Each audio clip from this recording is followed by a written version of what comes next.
I have made inquiries to the Customs and Border Protection, Immigration and Customs Enforcement, and the Office of Refugee Resettlement to learn more about these reports and the conditions experienced by children in U.S. custody.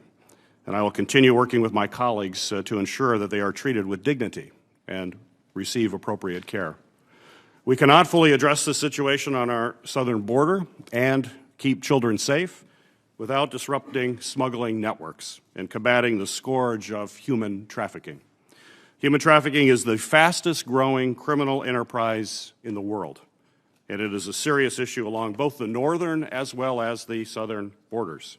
My home state of Michigan has the 6th highest number of reported cases of human trafficking in the country. And despite the scope of this problem, there is a lot we don't know about the illicit business of human trafficking. We need a better understanding of how transnational criminal organizations operate, finance, and profit from these smuggling rings. We need to work with Mexico and the Northern Triangle countries to address corruption, lawlessness, and other root causes of immigration. We need strong, stable border security policies. Traffickers thrive on chaos and leverage American threats of future crackdowns to induce families to quickly embark on this dangerous journey. We need less chaos. We can all agree that the status quo is both unacceptable and unsustainable. We all share the goal of protecting vulnerable people from human traffickers. That bipartisan support is reflected in the supplemental funding bill the Senate will soon be considering. This legislation was approved last week by the Appropriations Committee by a vote of 30-1. It includes critical resources to help offices like Homeland Security investigations root out smuggling networks. We must provide the right resources in addressing the challenges we face at our southern border, and we need a full understanding of the facts on the ground to properly align efforts across the federal government. Chairman Johnson and I share an appreciation for data-driven discussions. We need to improve the Department of Homeland Security's data analytics in order to better combat transnational criminal organizations, disrupt human trafficking, and deliver long-term solutions to secure our borders and protect vulnerable populations. So I want to thank our witnesses for being here today. I look forward to your testimony and hearing more about how we can stamp out human trafficking. Thanks, Senator Peters. It is the tradition of this committee to swear in witnesses, so if you'll all stand and raise your right hand.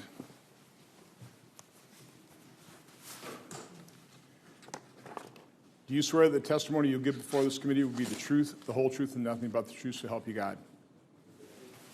Please be seated. Our first witness is Mr. Brian Hastings. Mr. Hastings currently serves as the Chief of Law Enforcement Operations in the U.S. Border Patrol Headquarters in Washington, D.C. Previously, he was the Chief Patrol Agent of the Buffalo Sector Office in New York. Mr. Hastings. Thank you, Chairman Johnson, Ranking Member Peters, and members of the committee. It's my honor to represent the men and women of the Border Patrol before you today as they're hard at work addressing the current crisis on the border. Interdicting illegal aliens, drugs, cash, and weapons at the border is a key component of U.S. border security and, by extension, our national security.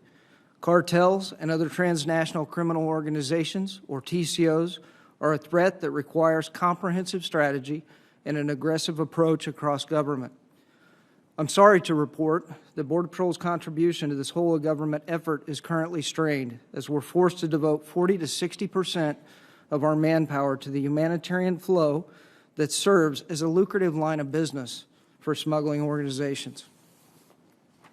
We're overwhelmed by the sheer volume of apprehensions and cannot conduct in-depth interviews that provide vital intelligence on smuggling and trafficking networks. While agents are distracted with the nearly 200 large groups apprehended this year, trafficking organizations are using these opportunities to move illicit narcotics and aliens seeking to evade apprehension. Simply put, the current humanitarian crisis has forced us to put border security and national security at risk. TCOs conduct their illicit operations without regard to human life.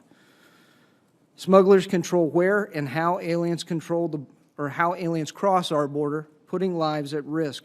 In the Del Rio sector alone, Border Patrol rescues have risen from 44 individuals all of last year to over 400 so far this year. Smugglers are often placing children in nothing more than makeshift raft or on pool toys to cross the dangerous Rio Grande River. On multiple occasions, smugglers have pushed adults and children out of these rafts, knowing that agents would prioritize the preservation of life while the smugglers swam back to Mexico to evade arrest. So far this fiscal year, Border Patrol agents have rescued more than 3,400 people in distress along the border and saved nearly 2,500 people crammed into tractor trailers. Earlier this month, agents freed 14 people from a locked and unventilated trailer compartment that measured 124 degrees.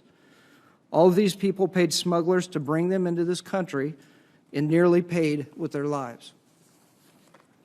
Others were not so fortunate. This past weekend in the Rio Grande Valley, they mounted an extensive search effort when subjects reported that they had left several children who had died just north of the border.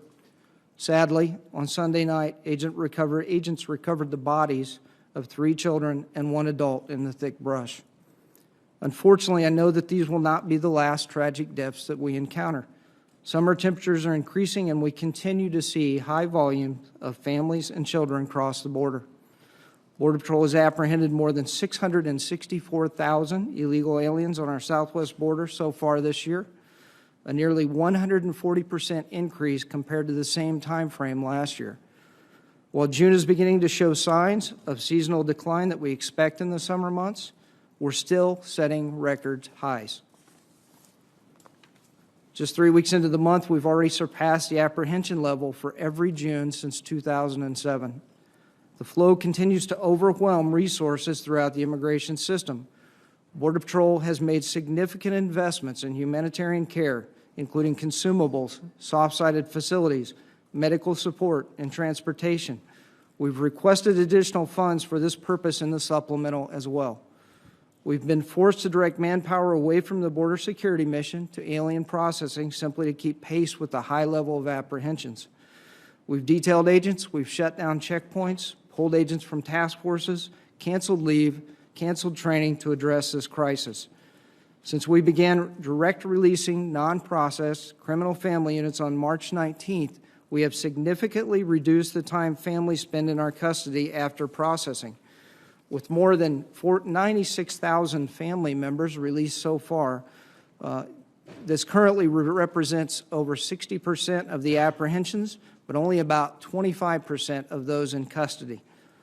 Together with our partners, we have reduced the number of people in Border Patrol custody from the peak of 19,000 in May to 12,000 to 13,000 today.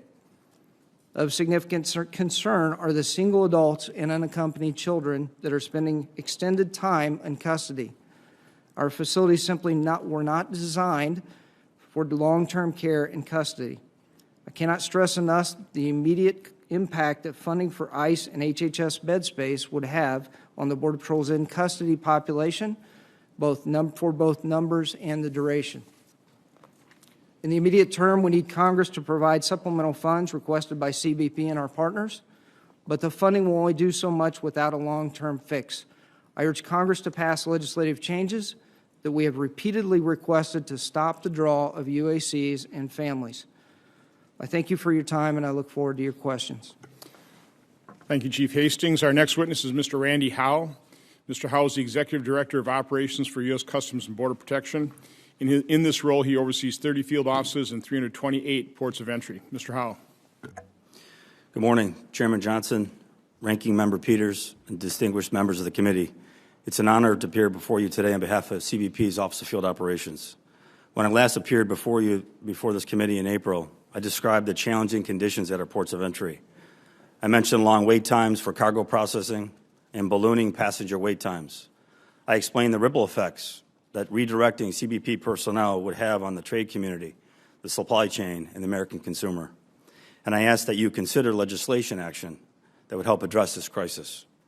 I wish I could say that the conditions at the ports of entry have improved, or that our Border Patrol colleagues no longer required additional manpower. I also wish I could say that CBP's Office of Field Operations at our ports of entry were able to dedicate all of its energies towards our priority missions: national security, counter-narcotics, economic security, and the facilitation of lawful trade and travel. But the fact is that the conditions at our ports of entry have not improved. Most every statistic is higher. More inadmissible migrants are at our southwest ports of entry, long wait times, more detainees in custody, and more officers from our ports of entry have been redirected to assist the Border Patrol. The variables driving this crisis are the same: unprecedented numbers of family units and unaccompanied children from Central America, many in large groups, and nearly all of them seeking asylum and arriving without proper documentation. And spikes in migration, like the one we're experiencing on the southwest border, can both fuel and conceal human trafficking. The International Labor Organization estimates that there are over 40 million victims of human trafficking globally. In terms of population, that's more than the state of California. 75% of them are female, and a quarter of our children. Due to our unique position at our ports of entry, CBP officers play a critical role in our country's efforts to stop human trafficking. Earlier this month, CBP officers and ICE Homeland Security investigation agents arrested Nassim Jekun Garcia, the leader of an international religious organization at Los Angeles International Airport. He was charged with human trafficking, production of child pornography, and forcible rape of a minor, among other felonies. Because our officers are among the first people travelers encounter when they enter the United States, we are trained to detect the signs of human trafficking. In addition, our interviews are crucial for identifying victims of trafficking because the interview determines the purpose of their travel. For example, in 2017, CBP officers at Dulles Airport interviewed a woman from Spain who had arrived from Paris with her minor child. The woman stated she was a victim of human trafficking and that a Russian criminal organization was forcing her to work as a maid and have sex with men against her will to pay off a debt. The traveler added that the Russian organization had grown impatient at the rate of the debt was being paid off and were sending her to the United States to earn money more quickly. Alerted by CBP and ICE's Human Trafficking Division, we were able to take the woman and child to a shelter for further processing and interviews. Not every trafficking situation is so straightforward. That's why education is important. In 2013, CBP launched the Blue Lightning initiative to boost awareness about human trafficking in the airline industry. Together with the Department of Transportation, the Blue Lightning initiatives provides training on how to recognize indicators of trafficking and how to report these suspected trafficking to law enforcement. We do everything we can to recognize and intercept human traffickers and hopefully rescue their victims, but we can't do it alone. We work closely in collaboration with ICE and other law enforcement partners. I thank you for your time, and I look forward to your questions. Thank you, Mr. Howe. Our final witness is Mr. Gregory Navano. Mr. Navano is the Assistant Director with Homeland Security Investigations. He previously served as Chief of Staff to the Deputy Director of Immigration and Customs Enforcement. Mr. Navano. Good morning, Chairman Johnson, Ranking Member Peters, and distinguished members of the committee. I'm honored to appear before you today to represent the more than 8,500 brave men and women from U.S. Immigration and Customs Enforcement, Homeland Security Investigations to provide an update on our efforts to combat human smuggling and human trafficking and the ongoing security and humanitarian crisis at our southern border. Throughout my nearly three-decade career, I have witnessed firsthand the perils individuals are willing to endure to seek a better life in the United States. There's no better illustration of this than in June of 1994 when I encountered 11 Romanian stowaways hidden in a container on a vessel in South Boston, Massachusetts. The stowaways spent nearly 2 weeks in the container with limited food and water and only a small hole cut in the side of them for them to breathe. As a young officer, this incident made me appreciate the freedoms we often take for granted, as well as to treat every person I encountered in the line of duty with dignity and respect. Human smuggling and human trafficking are often conflated as one and the same type of crime. I'd like to take a few moments to explain the key differences between them. Human smuggling involves the provision of a service for a fee, typically transportation, to an individual who voluntarily seeks to enter a foreign country illegally. In fiscal year 2018, HSI initiated 1,671 cases, made 4,081 criminal arrests, and 2,987 administrative arrests for human smuggling. Human trafficking, however, is a crime involving the exploitation of someone for the purposes of compelled labor or a commercial sex act, either a minor or through the use of fraud, force, or coercion. Often a dream for a better life in the United States starts off as a human smuggling event, where the person is complicit to the act but turns quickly into a human trafficking event. In FY 2018, HSI initiated 849 cases, made 1,588 criminal arrests, and rescued 308 victims of human trafficking. Our intelligence indicates desperate migrants pay smugglers upwards of $8,000 to be smuggled from the Northern Triangle countries and over $70,000 to be smuggled from an Eastern Hemisphere country on their illegal journey. To put this in perspective, consider a kilogram of cocaine is estimated at over just about $30,000 US, and therefore it is more lucrative for a transnational criminal organization to smuggle a person than it is narcotics. A key component of HSI's efforts to combat human trafficking is the Victim Assistance Program, which employs a victim-centered approach whereby equal value is placed on the identification, rescue, stabilization of the victims, and on the deterrence, investigation, and prosecution of the trafficker. I'd like to thank Congress for appropriating $7.5 million to HSI in February of 2019. This funding will be used to enhance our Victim Assistance Program by hiring nearly 60 employees. These employees will significantly assist HSI in dealing with the humanitarian crisis along our southern border. In response to this crisis, beginning in April of 2019, HSI dedicated over 400 personnel to assist CBP in combating this issue.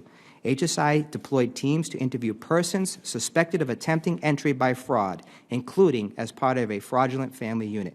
To date, HSI has identified 316 fraudulent families, 599 fraudulent documents, and presented 629 individuals to the Department of Justice for various criminal violations.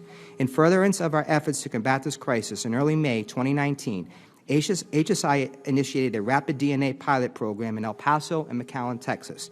During this operation, a total of 84 family units were DNA tested after providing consent. 16 family units were found to be fraudulent during the testing. About half of the confirmed fraudulent family units were identified prior to DNA testing, when the adult alien recanted their claim of a familial relationship when asked to consent to the test.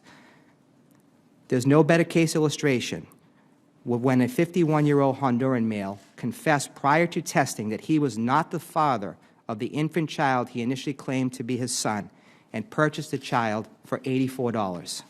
In addition to DNA testing, in early May 2019, HSI and CBP began identifying adult migrants and accompanying children that entered the United States as alleged family units along our southern border. However, the children have subsequently departed the United States with unrelated adults via commercial airlines to the Northern Triangle. HSI is currently investigating these incidents to determine if these children are being used and recycled by adult migrants for the purposes of defrauding the United States. HSI is committed to augmenting CBP's resources at our southern border to ensure the safety of children and to prevent them from being utilized by criminal enterprises to exploit our immigration laws. However, without additional congressional support, we will be unable to sustain this effort. I thank you for the opportunity to appear before you today, and I look forward to answering your questions. Thank you, Mr. Navarro. Normally, I throw questions out to our committee members right away, but I've got a couple I want to go over quickly. Mr. Hastings, you talked about current levels 12 to 13,000 being held in CBP custody.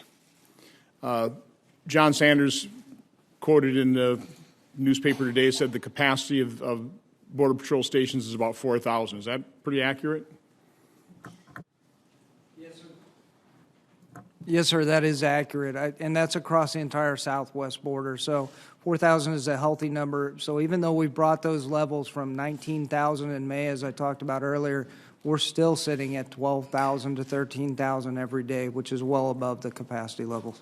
And again, that's the capacity of the standard stations, correct? You've put up things like PGA tents, Adana, we saw those, other types of military tents, the types used by our military in Iraq, that type of thing, correct? Is that how you've expanded capacity?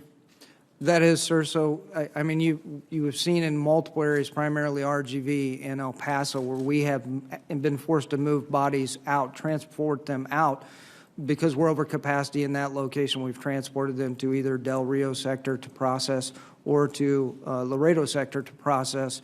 To your point, we have stood up additional soft-sided facilities. We've stood up 2 at Donna in RGV, and we stood up 1 in El Paso as well to assist, and there's 1 currently being stood up at Yuma to assist. So talk about the roadblock, because I know, Border Patrol, you're trying to process, create the A file as quickly as possible, and then turn them over to ICE, correct? I mean, that's the process. You apprehend them, develop screen them for medical conditions, take them to hospitals, do everything you can to, treat them with as much compassion as possible. But your job is really to turn them over to ICE as quickly as possible, correct? So two things. One, yes, we process the family units and the single adults as quickly as possible, and the job is to turn them over to ERO, ICE.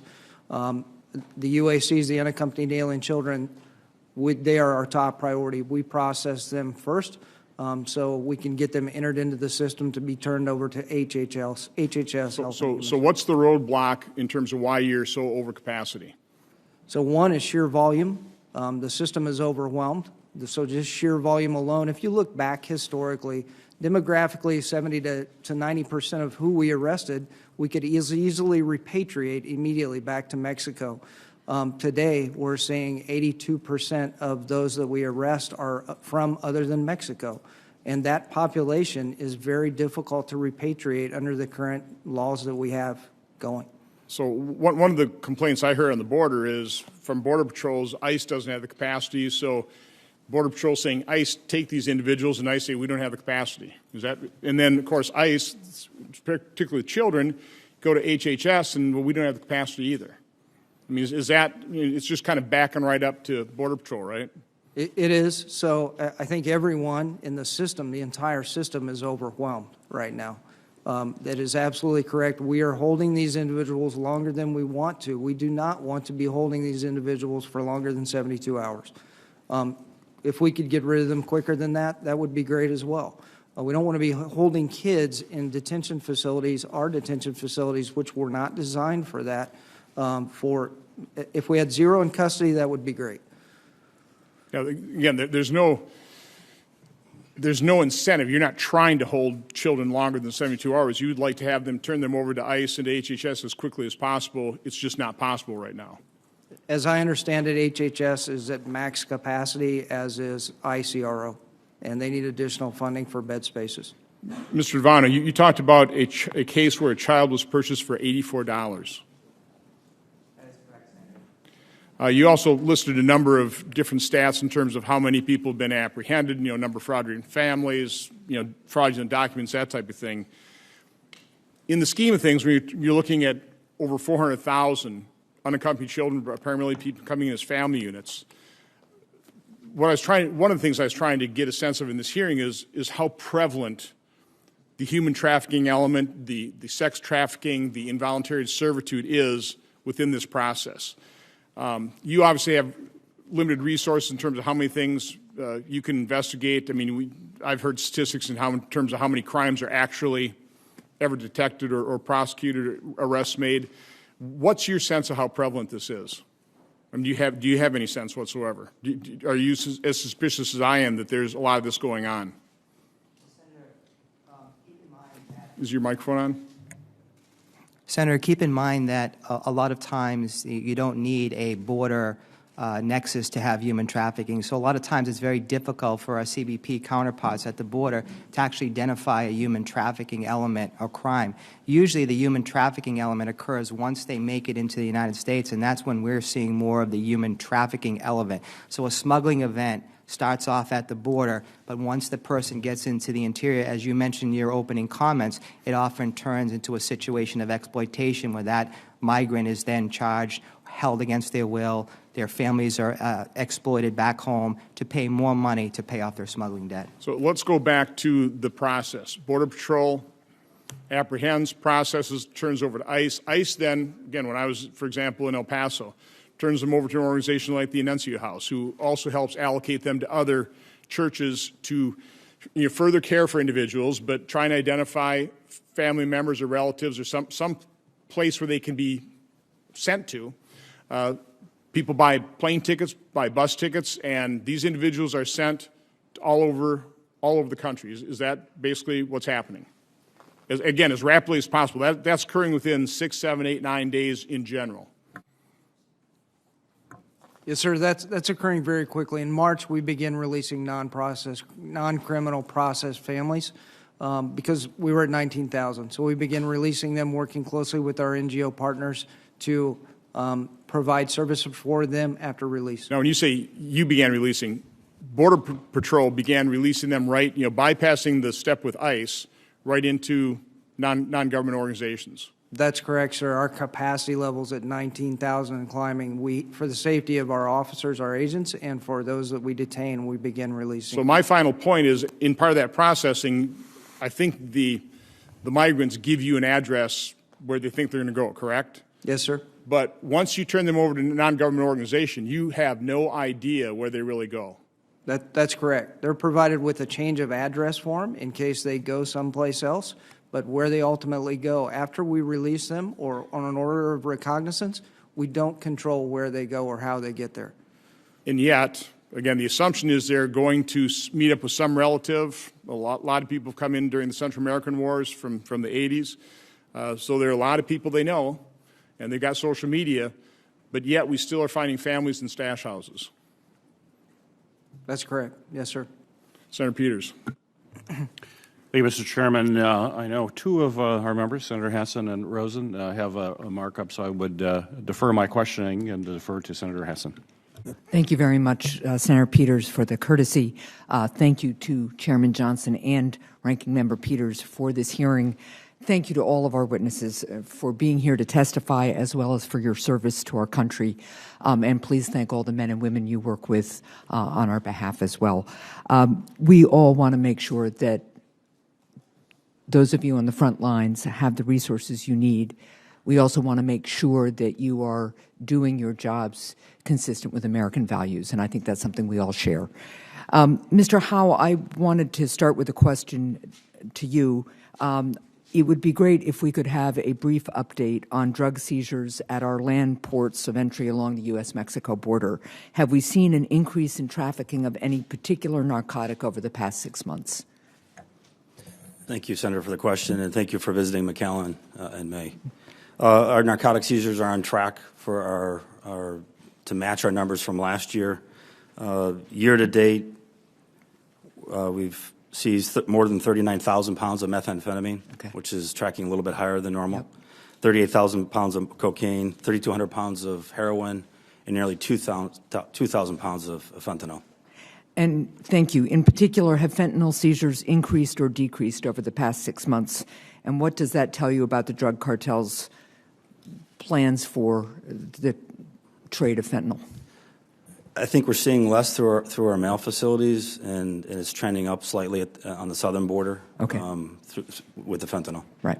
And, of course, while the size of the seizures of fentanyl that you just recounted sounds smaller than the other drugs, 2,000 pounds of fentanyl is an awful lot of fentanyl, given Absolutely. its lethality. Absolutely. Mr. Hastings, how do Border Patrol's drug seizure numbers compare with CBP's seizures at ports of entry?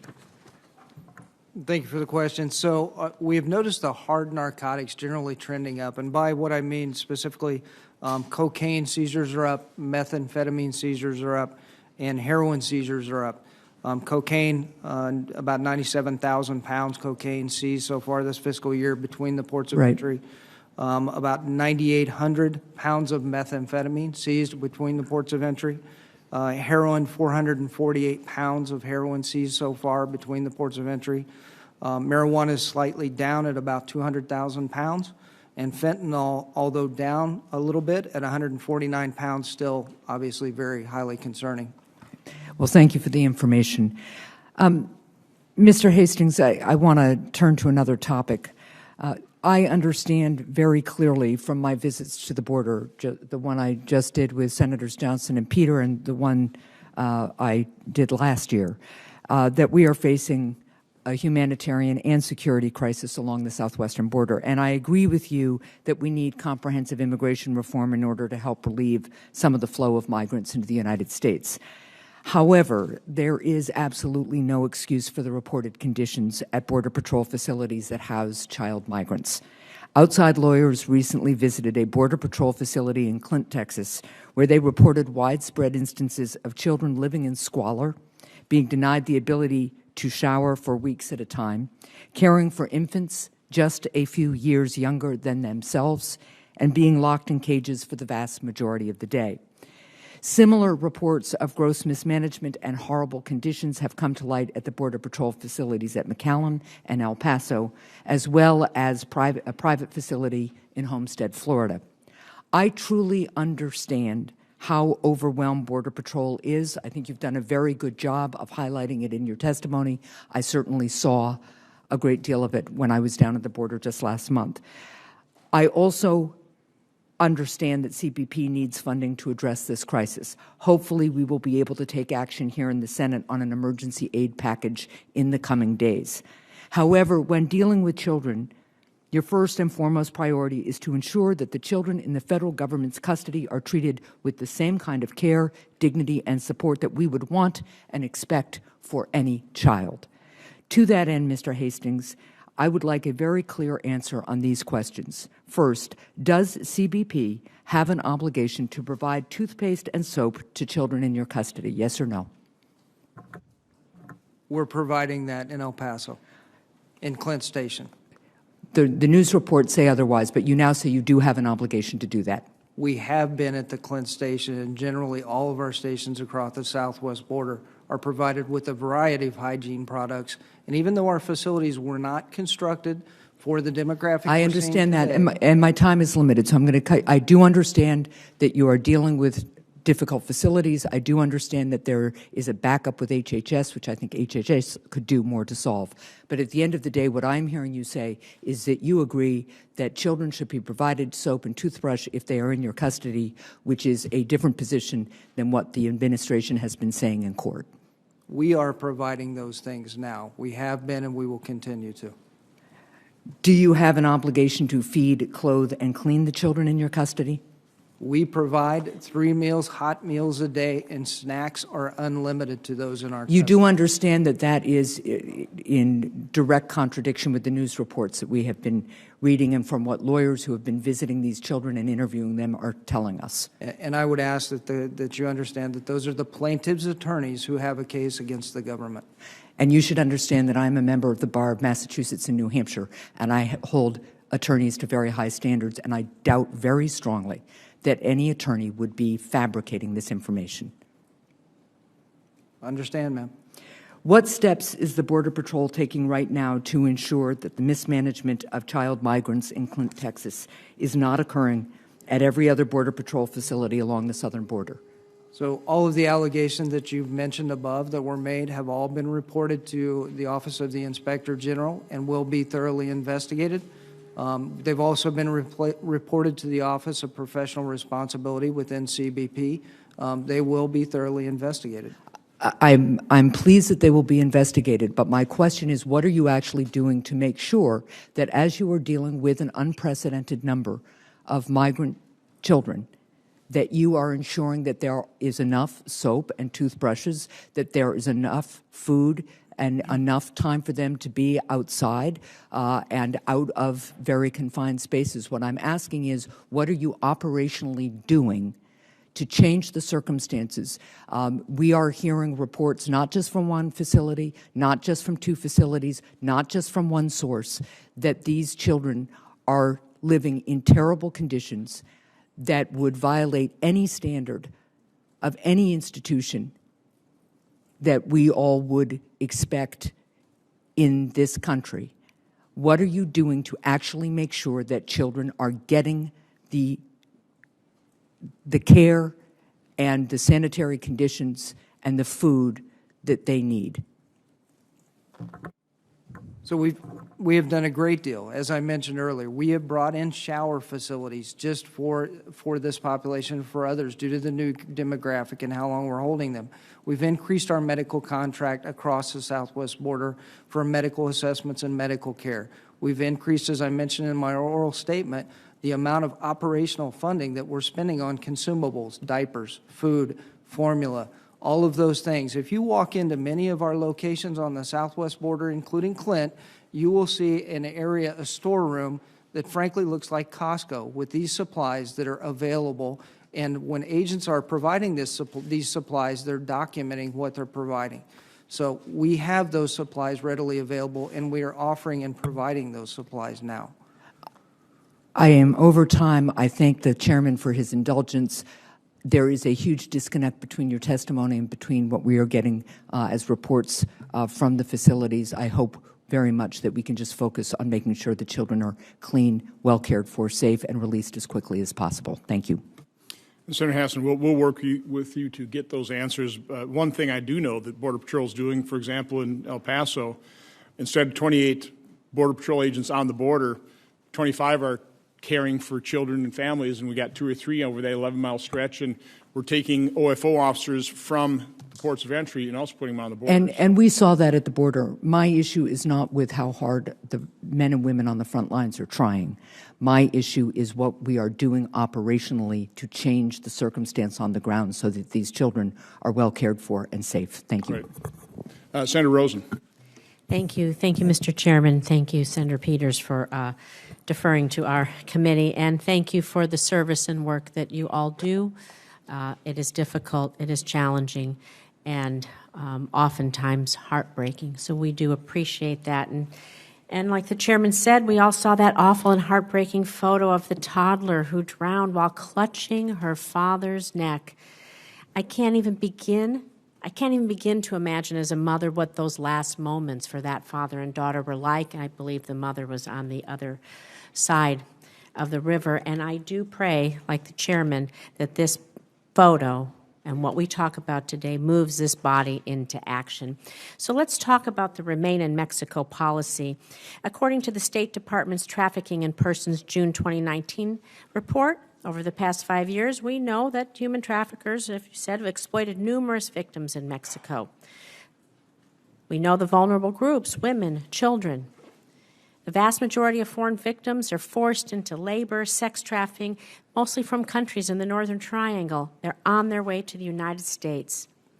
But against this backdrop, in January of 2019, DHS issued a new policy guidance on migrant protection protocols, known as the Remain in Mexico policy. Under this policy, certain asylum seekers, including families, are sent back to Mexico to wait in that country for the entire duration of their U.S. immigration court proceedings. That could take months, could take years. And so we do know that there's a challenge in federal court, but I'm concerned that this policy is going to drive more and more people into the arms of those who wish to exploit them, making the problem worse. And I can tell you that the State Department's own annual report backs me up on this. So my question to you, and I'm hoping that you can provide us the numbers if you don't have them, do you know how many individuals seeking asylum that DHS has returned to Mexico under the Migrant Protocols program policy? Any of you?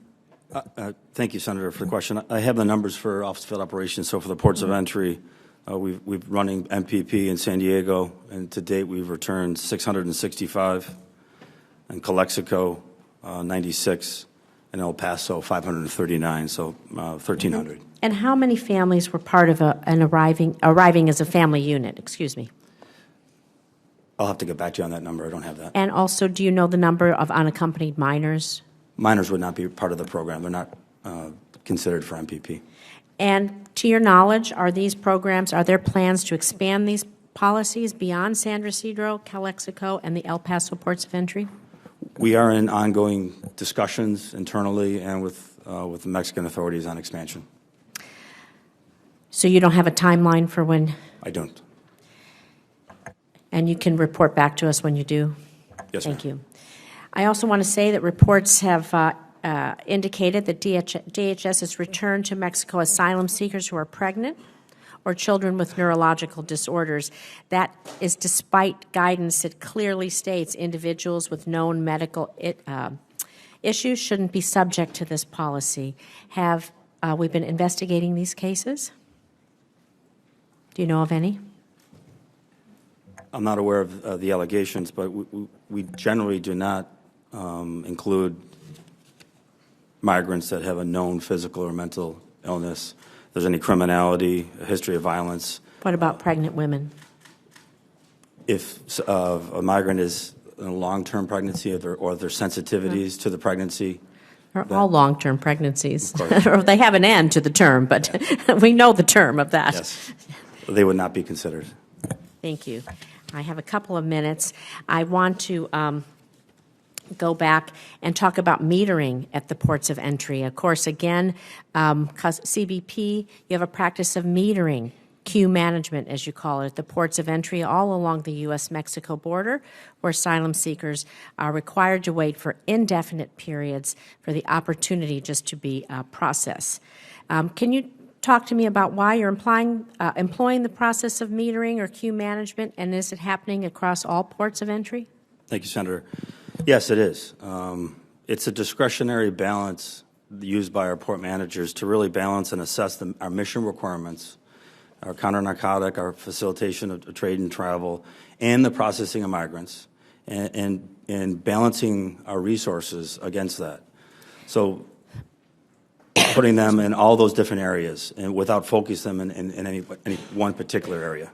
So how can we help you, as Congress, how can we help you speed up this process so you don't have to manage this queue and you can get through? Well, I think it's the whole process, Senator. It's our facilities that weren't designed to house large groups of individuals, and then ICRO is not in a position to be able to take them. So if we did increase, then we would be holding them longer, and ERO would have an increased difficulty in finding bed space.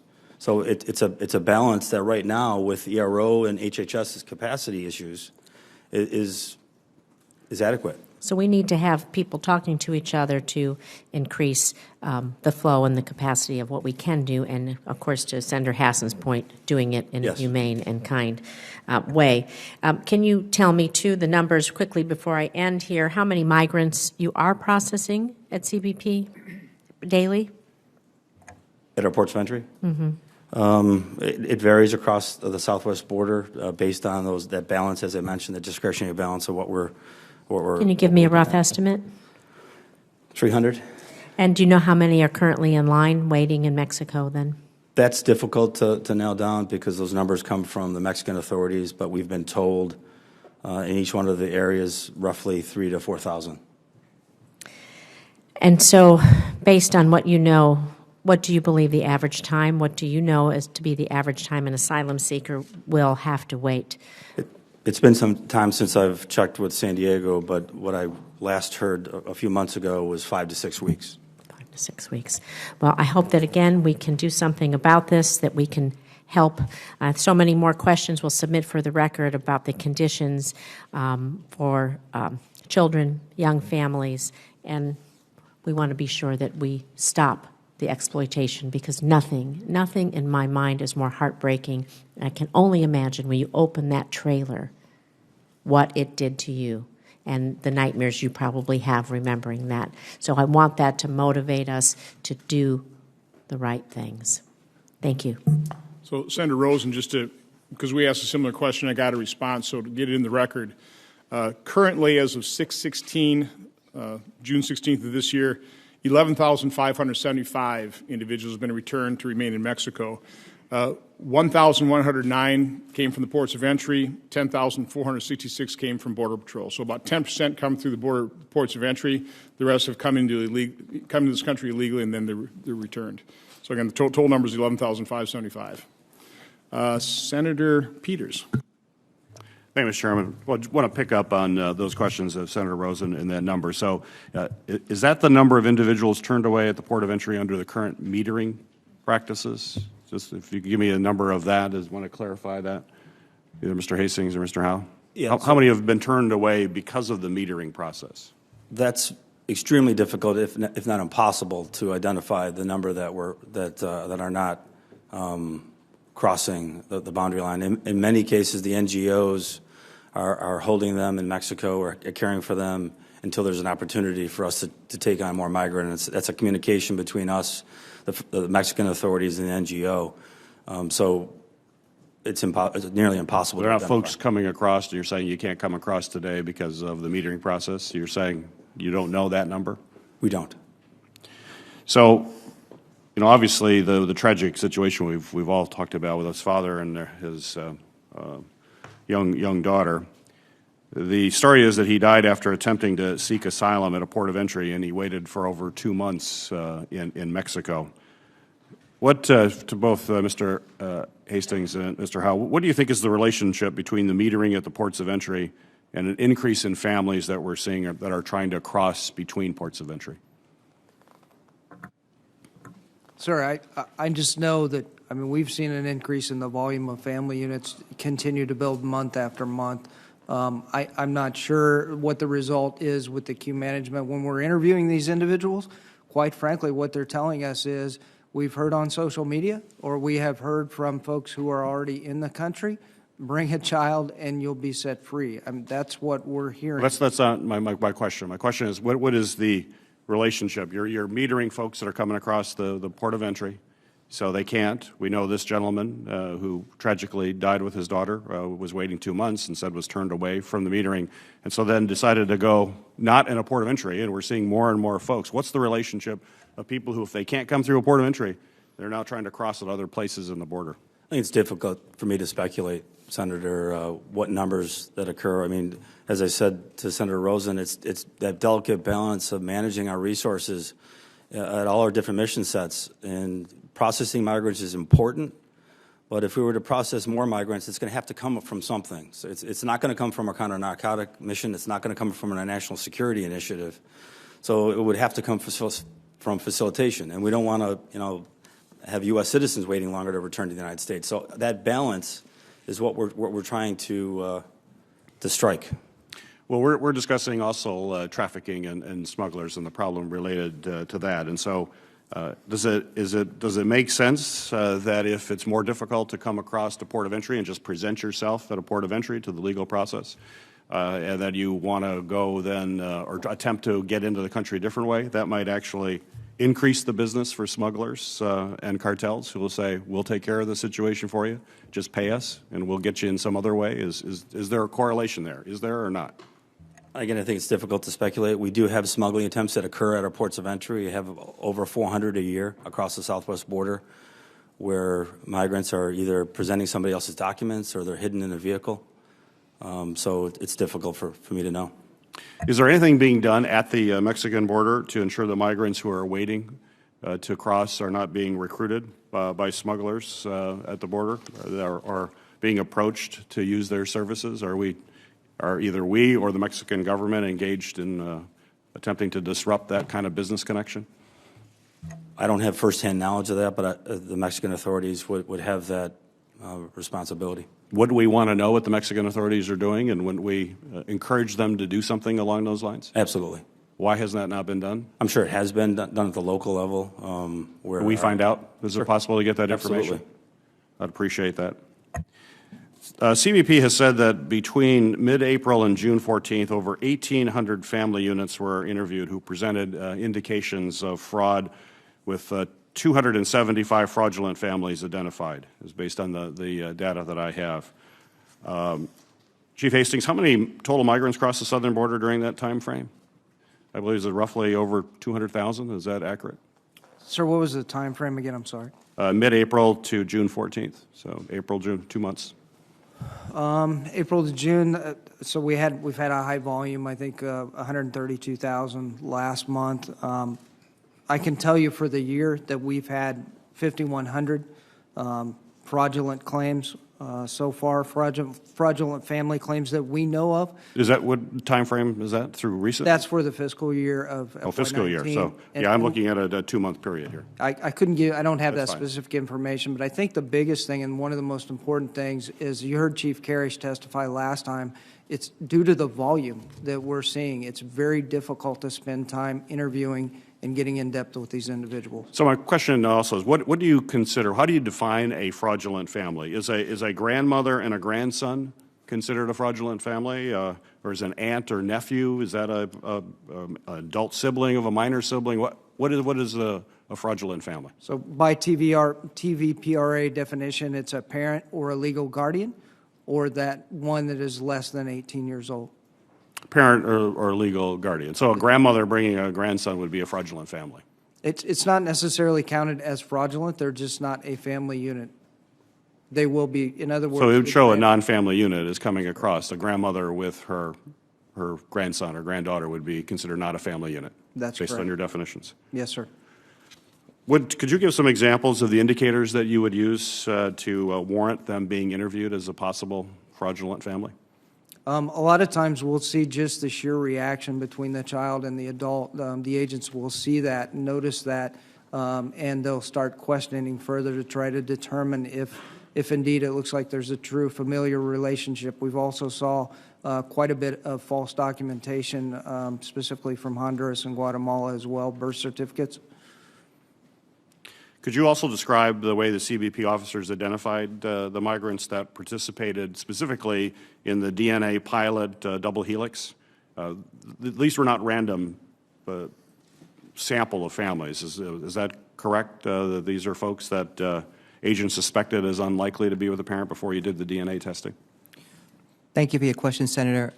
We sent a team down to McAllen and El Paso, Texas, and the referrals were given to us after Border Patrol had an opportunity to interview those individuals. If there were individuals that they had been suspected of being in a fraudulent family unit, they would refer it to the team that was down there to conduct the DNA testing. This was after interviews, a review of their documents, and as my colleague stated, if the behaviors did not appear to be in a familiar relationship where there seems to be some distance between them, they use those factors to refer that family unit over for a DNA test. I'm out of time, Mr. Chairman, but just one last question. Do you have an after-action report you could share with Congress to assess the viability of implementing DNA testing on a wider scale? Senator, we did do an after-action report, and we will see about allowing you to see that report. Thank you. I'd appreciate it if you could get that to me. Thank you, Mr. Chairman. A couple points. Those DNA tests, about $200 a test. If we've had 150,000 family units, that's about $30 million to do DNA testing. Also, according to the chart, 93% of the family units and UACs have crossed between the ports of entry. 7%, 30,000 of those have come to the ports of entry. So, I mean, the vast volume really is coming in illegally between the ports of entry because that's the easier ticket in. You know? So I understand the point you're making, but I think it's just so widely known that the way to cross is coming across illegally, because within 6, 7, 8 days you'll be set free. Senator Scott.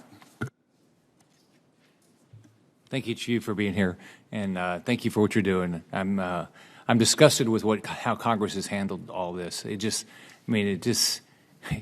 couldn't make this up. We don't want to secure a border, then people want to complain that you're not doing your job. I think it's disgusting what people are doing. So, Mr. Hastings, what do you need Congress to do to allow you to do the job you're actually hired to do, rather than the job you're having to do today because Congress has not acted? Thank you for the question, sir. So, as I said in my opening, I mean, first and foremost, short term, we need additional funding for the supplemental, as do our partners, because, as I mentioned again, the volume of what we have in our custody right now of that 13,000 is primarily unaccompanied alien children, approximately 1,000 today, and then in addition to that, it's single adults that we have in custody as well. So HHS and ERO need funding for bed space to get those out of Border Patrol custody and into the care of those who are set up for long-term detention. That's short-term. Long-term, we need a fix that quits allowing this draw for family units and unaccompanied alien children to come to the United States. We have to stop this draw. All right. Mr. Howe?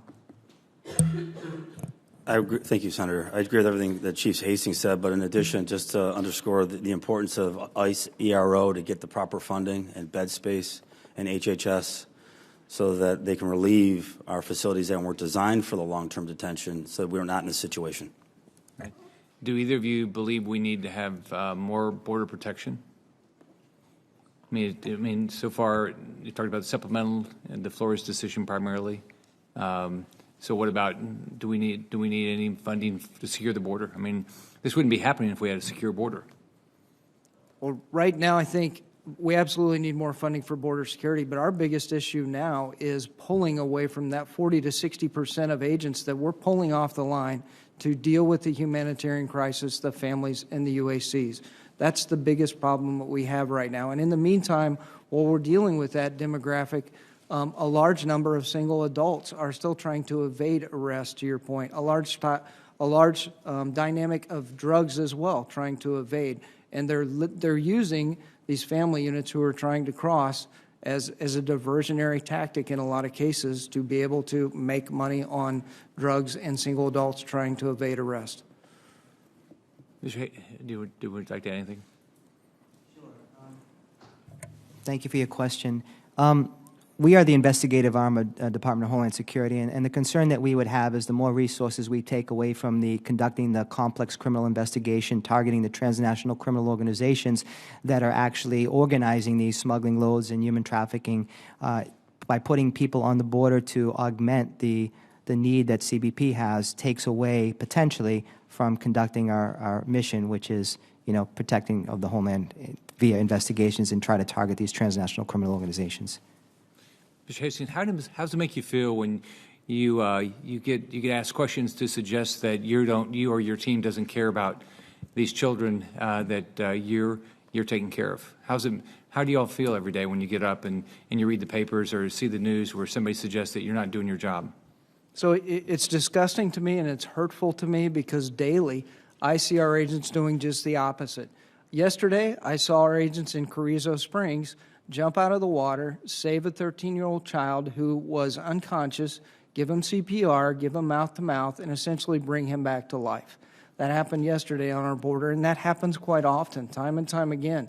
Our men and women are out there risking their lives every day to save those migrants that are either put into a bad position by smugglers or put themselves into a bad position. So above and beyond that, our agents go to the maximum to care for these children. You've seen pictures on as well of our agents holding these children, trying to comfort them.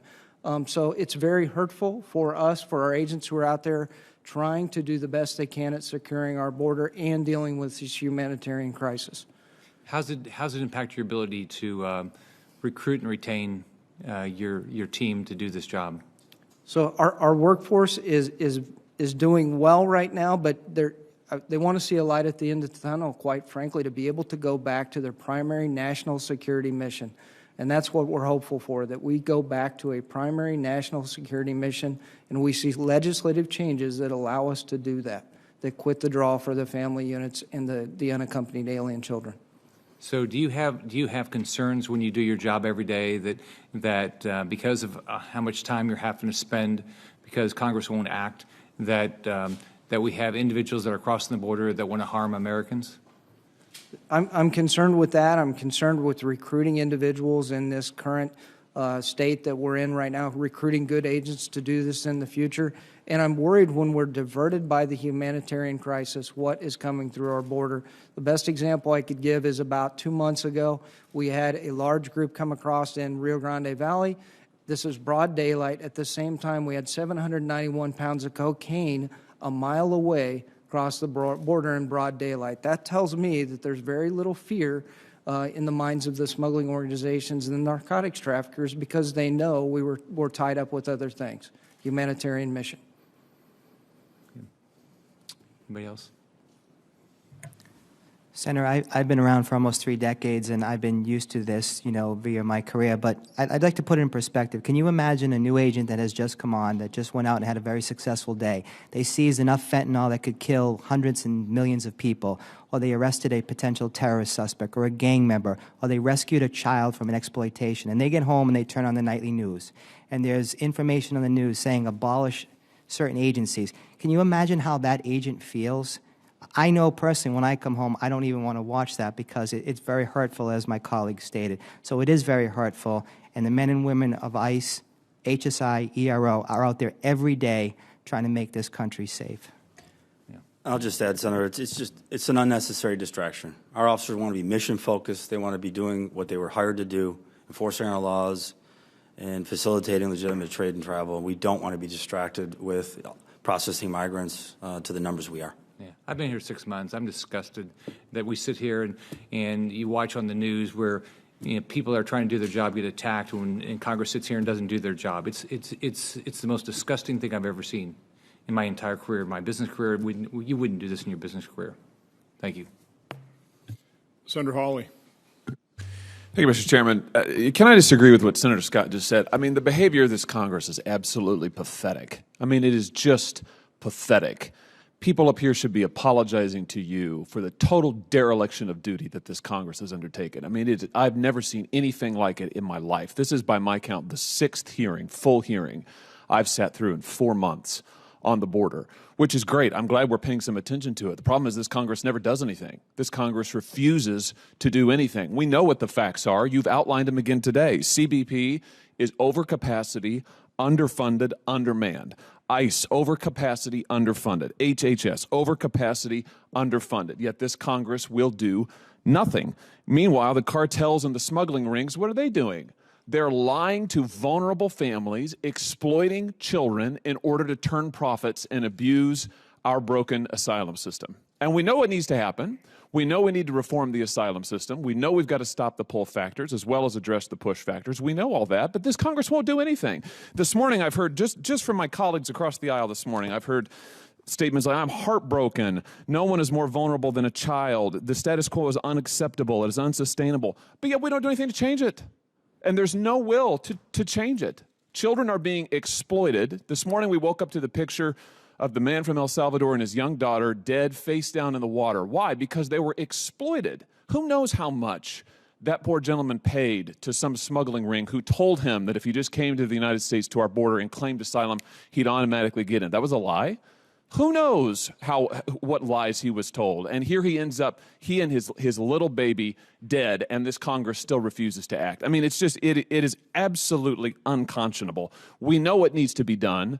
Nobody will do it. And my view is we can talk and talk and talk, but until this Congress is willing to take some action, I mean, I'm sorry for what it is you have to deal with. I am sorry that this Congress has left you without the resources you need. I'm sorry that this Congress has not done its duty. I'm sorry that this Congress has left not only our southern border exposed and vulnerable, but has left children exploited day after day after day. And until this wretched Congress decides to do something, I don't know why we even bother to have these hearings. I don't know why it even matters, because this Congress will not act. This Congress refuses to act, and it is a complete dereliction of duty. So thank you, gentlemen, for your service. Thank you for what you're doing. And I just hope, I would just say to the President, I'd encourage the President to take every action that he possibly can within the bounds of the law to address this crisis and secure the border, because it is clear to me that this Congress will not act in any meaningful way. And so long as this Congress refuses to act, the President needs to act. And so I would urge him and urge the administration to do everything within their lawful authority to address this crisis, because this Congress is not going to. Thank you, Mr. Chairman. Senator Hawley, you missed the opening when I described a process that this committee is going to undertake. And obviously the reason we hold these hearings is in the problem-solving process to lay out the reality. And so what I propose, talking to Senator Peters, and hopefully we can do this in as nonpartisan and uninflamed way as possible, but sit down at those tables like we did last week, where we passed the End Government Shutdown Act, a smaller problem, but one that I think our legislation solved, Senator Langford's legislation, Senator Hassan's legislation, but start working through this problem in a very organized fashion, have open meetings where we discuss these things, and we talk about, okay, what do we need to do? I mean, come from a manufacturing background, continuous improvement. What can we do to start the process? Senator Peters is working right now with me, other members on the letter of support of Operation Safe Return, a pilot program where we can gather information, where we can, surge resources to, I'm not going to repeat it, but we're working on that. But I'm hoping that you'll participate. I hope every member of this committee will participate in this process, a number of meetings, hours long, where we thoroughly discuss these problems, the different elements of the problem, and start coming up with solutions. And again, I don't know if that ends up in a complete piece of legislation, or in those discussions in organized fashion we come up with different elements that can be tacked onto a piece of legislation. So again, this place doesn't work. It does not have much of a problem-solving capacity. That's the frustration, Senator Scott, that you're certainly relaying. We all experience. And so we're going to do something different, do something paradigm-shifting. And again, whether we accomplish something or not, at least we've had a very, hopefully, thorough discussion. Senator Scott, do you want to? I don't believe any of it. Oh. I sit here preside. I sit here preside this week, and I hear people from Democrats get up there, and all they do is complain about these people. They don't come up there and say we ought to fix the Flores decision. They don't come up there and say we ought to secure the border. All they do is try to embarrass these individuals sitting here. It's disgusting what they're doing. I watched it yesterday, presiding, that somebody did it for what, 15 minutes, just sit there and lambast them about what they're doing. I mean, look, do you think? I mean, Mr. Hastings? How many people have you ever worked with that says, I don't care about children. I want to do the wrong thing today. Just the opposite. I have seen agents on their own go out and purchase toys, bring in for the children to play with. I have personally stopped by and bought meals for those that I had arrested. I've seen agents do the same thing. I've seen agents give up their lunches so people can eat. I mean, I've seen the humane professionalism and outstanding work by our agents since I've been in this agency and long before that. So, Do Senator Scott. you know what they're doing today?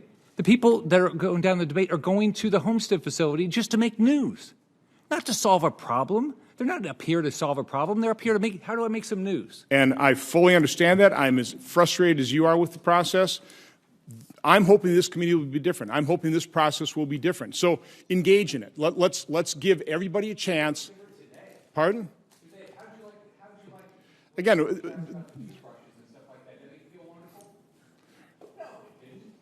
so let's get around the table like we did last week, and let's see what we can make of this. I mean, again, you got to be tenacious. We have to start moving the football forward, or we can throw up our hands and say we'll never fix this problem. I'm saying that photograph ought to catalyze us, and we ought to try something different and start trying to solve the problem, okay? Senator Langford. So I want to join my colleagues in the frustration of this day. And I think what we're experiencing today is some pent-up, abject, total frustration. March the 28th of this year, at that time, Secretary of DHS came to this hearing and then followed up with a letter, and this was the exact quote from her. We now face a system-wide meltdown. DHS facilities are overflowing, agents and officers are stretched too thin, and the magnitude of arriving and detained aliens has increased the risk of life-threatening incidents. Then she said, my greatest concern is for the children who are put at high risk by this emergency, who are arriving sicker than ever before after traveling on the treacherous trek. But instead of actually providing funding during that time period, this Congress delayed and didn't provide the funding, didn't engage, didn't try to solve it. That same secretary over and over and over again said none of this gets better until the Flores agreement settled. I've had personal conversations with Democrat and Republican members on this committee and said, at what point do we finally admit the obvious statement that the Obama administration made, that the Trump administration made, that if we don't resolve the Flores settlement, none of this ever gets better because traffickers will continue to move children across our border. But children are currently being used as pawns now on the border to try to hurt the Trump administration.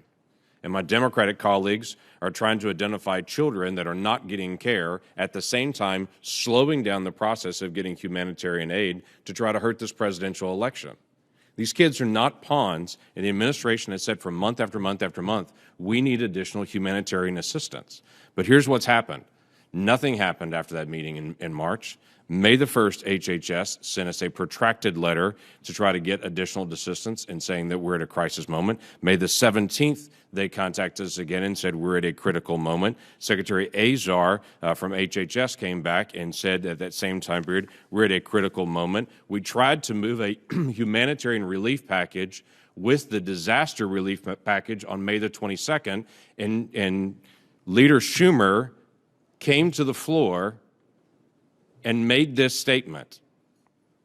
The Democrats are ready to pass the bipartisan disaster relief package that's already been agreed to and written, but we should pass disaster agreement as is and return to unrelated issues at a later date.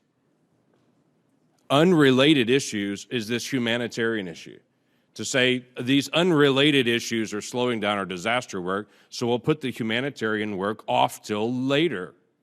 And then yesterday, Senator Schumer was back on the floor criticizing the president and criticizing all of these folks and their agencies, saying, why aren't you taking better care of the kids? When this committee has talked about it for months, y'all have asked for it for months, and all we've got to is we'll get to unrelated issues later. Now, I'm tired of people calling my office and saying, how come you don't care about the kids? I'm sure you're tired of reading in the media every day, how come you don't care about the kids? If 500 people showed up your house tomorrow and said, I'm going to stay here for a week, would your house be ready to take 500 people? What would you do if 500 people came to your house tomorrow and said, I need to stay here? Y'all are having to manage thousands of people showing up at facilities that are not prepared for thousands of people that never have been, and that are certainly not set up for kids. And the whole time we argue about what are we going to do when everyone knows the issue, it's the Flores settlement. Every smuggler uses that, and we won't acknowledge it, and there's been a dramatic slowdown on trying to actually get humanitarian aid. Now the Senate comes to an agreement, finally, on a humanitarian aid, and the House responds with a solely partisan bill and says, no, we're going to try to do a partisan bill. And then the conversation this week was, well, we may not get to the humanitarian bill this week if we don't get a certain vote we want on the NDAA. As Democrats, we may hold off the humanitarian bill in NDAA for 2 weeks from now. Yet another delay because it's an unrelated bill. So I don't know if we get the humanitarian vote again this week because Democratic leadership is postponing again while going to the floor and saying, why isn't the Trump administration doing more about this? You can't have it both ways. This is not about hurting the president and his presidential election hopes for next year. This is about a group of kids that we need to reduce the incentive for them to be able to come illegally across our border, and we need to take care of the folks that are already here. This is not that hard. But it's become this horrible partisan issue that I think all of us are really frustrated with, to say this has been discussed to death. We've got to be able to act on this. So I want to ask just a couple of stats. How many folks are coming across as males at this point and claiming to be 17 years old? Is there a disproportionate amount of males crossing the border and saying, I'm 17? Sir, I don't have the exact numbers, but I can tell you that we're seeing a higher number of families with fathers as the primary parent that's coming across. So we're seeing an increase in fathers with children. I don't have the exact numbers with me. How many countries have you seen crossing our border with minors? So 140 different countries that we have seen apprehensions that we have made from 140 countries, 52 countries for family units. So we have family units from 52 different countries that have crossed into the U.S. this fiscal year. And that's just this fiscal year, so it'd be since October 1 of last year. That's correct, sir. 82% of the people you testified, people that are crossing the border, are coming from countries other than Mexico at this point. Is that correct? That's correct, sir. Guatemalan authorities that I met with this week have stated that DHS has worked very hard with them, and the Guatemalan authorities are continuing to be able to work because, quite frankly, the Guatemalan authorities don't want those kids also making this trek, and they're trying to do what they can to be able to slow down the flow from their side as well. And they were very appreciative of the work that DHS has done to be able to partner with Guatemala specifically. Now, I'm sure if I talked to the Honduran authorities and the El Salvadoran authorities, they would say the same. But the Guatemalan authorities this week were very grateful to our government and the work that they're doing to be able to help not only protect those kids, but quite frankly, they want their kids back home to be able to be there. And they're a little frustrated by this whole journey as well. And as a country, we have put hundreds of millions of dollars into Central America, into the Northern Triangle for quite a while to help stabilize those governments and continue to be able to do that, to be able to provide a safe place that's there. So all of this conversation about we're doing nothing to be able to help the issues there really is we are doing a lot of things to be able to help the issues in Central America. What's not being done is deal with the pull factors here in the Flores settlement. And frustratingly enough, also not the humanitarian assistance. With that, I yield back. Senator Portman.